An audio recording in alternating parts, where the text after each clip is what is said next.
Salut à tous les amis, j'espère que vous m'entendez bien. Bon, je fais cette vidéo un peu à l'arrache, j'ai pas de micro donc j'espère que le son est bon.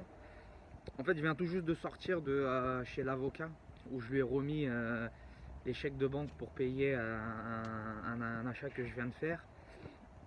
Et pour récupérer les chèques de banque, je suis passé à la banque et j'ai pu y clôturer un crédit consommation que j'avais fait pour acheter mon premier bien.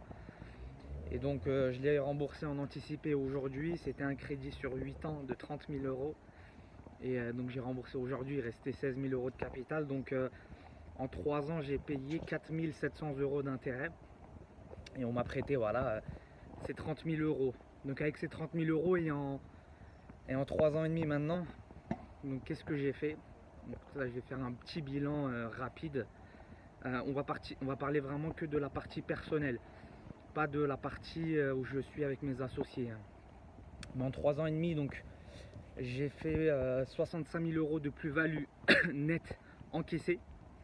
C'est-à-dire que les ventes sont intervenues et donc j'ai récupéré la plus-value en net. Et donc j'ai encore deux autres biens dont la plus-value nette, je parle bien nette, donc après impôt, si je revendais, il y a encore voilà, pour 100 000 euros, normalement entre 95 et 105 000 euros à récupérer.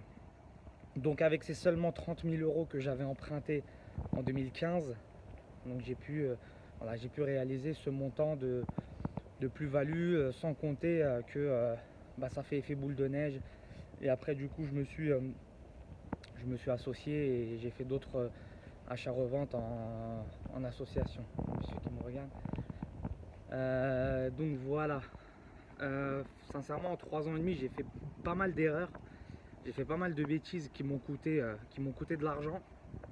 Mais je pense que ça a été vraiment un mal pour un bien parce qu'on n'apprend que de ses erreurs. Franchement, des réussites, on n'en retire pas grand-chose.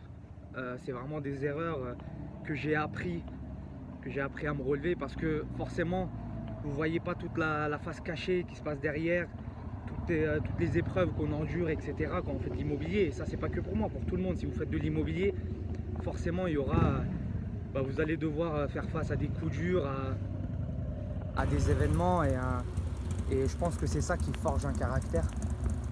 Et donc voilà, donc une petite vidéo freestyle.